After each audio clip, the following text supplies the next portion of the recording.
Chicago Mayor Brandon Johnson has been in City Hall for just over a year, and still many questions remain. He sat with me for a wide-ranging interview on Shotspotter, upcoming teachers union contract negotiations, and the DNC. I hear from folks on the south side, on the west side, they would like to keep Shotspotter. They don't actually want it gone. And you have aldermen who represent those wards who have voiced in very loud ways at city council that they want to keep that. Why should aldermen not have a say in whether they should keep Shotspotter or not in their community? The important thing here is having communities that are safe, right? And if there were any mayor who understands that, it's me. Here's what we should know about Shotspotter. It has proven to be ineffective. Report after report after report has indicated that it does not keep us safe. In fact, we're talking about $10 million annually for a device that has proven not to be effective. And so I have a fiduciary responsibility to make sure that whatever investment that we're making, that investment is actually leading to better results. Now, what I've done, in all fairness, I've provided the community with an opportunity to phase the Shotspotter technology out. And in the midst of that phase, collect more data to see where there could be other evidence that could give me a better understanding of why people think it's most effective, while at the same time looking at other forms of technology, right? Here's the fact of the matter. The people who profit off of this particular device sold to the city of Chicago that this device would curb violence. It's not true. I have a responsibility to tell people the truth. Violence is down, though. your violence numbers, your crime numbers are down right now. You're saying Shotspotter's got nothing to do with that at all? It is clear evidence, report after report, that Shotspotter doesn't lead to arrests. It doesn't lead to stopping violence. Keep in mind that the whole premise of this particular device was that it would stop violence. It doesn't do it. It just doesn't. Now, you know what does stop violence or prevent violence is investing in people. And that's what I've done. $1.25 billion worth of investments, right? And unfortunately, we've had people, quite frankly, who are attached to this particular technology. They're more interested in their stocks than they are actually keeping people safe. I hear you on that for sure. And there's definitely that corporate entity, but there's also, you know, my auntie and uncle down the street who they feel like Shotspotter is keeping them safe. So what do you say to them who feel like this is a tool that, whether it's working or not, they feel like their community is safer because of it? I'm gonna tell your auntie and your uncle and everybody else the truth.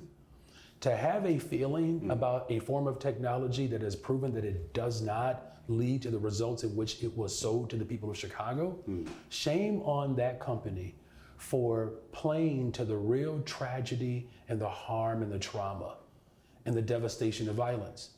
I have a responsibility to do what works, and that's what I was elected to do, and I'm gonna do that. Got to ask you about CTU and the CTU contract. CTU reportedly is asking for 9% raises across the board, and CPS projecting a $391 million deficit next school year. So when it comes to these negotiations, whose interests are you going to hold in most regard? Is it going to be the CTU, or are you going to hold the city's interests? I'm going to hold the city's interests. Straightforward. Yeah. Just like I held the city's interest with the airlines deal. Just like I held the city's interest with the investment that Chase Bank has made with the expansion of their footprint downtown. Just like the city's interest when we passed the bond. I'm the first mayor in the history of Chicago to actually send their children to public schools, to the Chicago public schools. I've also taught in the Chicago public schools. There is no mayor with my history. My vision for public education is to make sure that every single child across the city has access to a fully funded neighborhood school. That's the goal.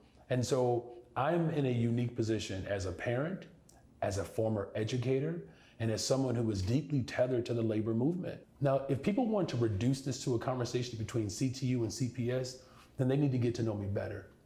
When it comes to the liberation of people, education is one of the places in which that actually can occur. That is my primary focus, to make sure that we have an education system that is built on the values of those who made it possible for me to be here. We got to talk DNC. Yeah, okay. Obviously, This is going to be a major moment for the city of Chicago in many ways. Protests are the big talk, right? Your CPD superintendent, Larry Snelling, says that CPD is creating a mass arrest policy, and also mentioned that when it comes to First Amendment rights, peaceful protest does not guarantee that you're going to be able to not be arrested, because you could still be breaking the law. The progressive base is largely what propelled you to office, and a lot of them are going to be in the streets during the DNC. How can they be assured that their First Amendment rights are going to stay intact and be protected during the DNC? Well, because I've given my word. We have a unique opportunity as a nation to show to the world what it means to have true democracy, where voices can be heard, and voices that can push our government to be more responsive to the demands of people who've been marginalized and harmed in this city, in this country for decades, while also celebrating the wins that we've done thus far in the city of Chicago.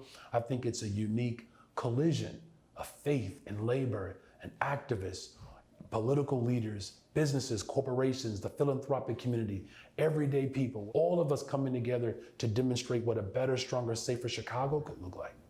The mayor and I discussed a lot more, including leadership at the CTA, asylum seekers, and making the city more affordable to live in. You can watch the whole thing at cw26chicago.com or read my full interview with Mayor Johnson at blockclubchicago.org.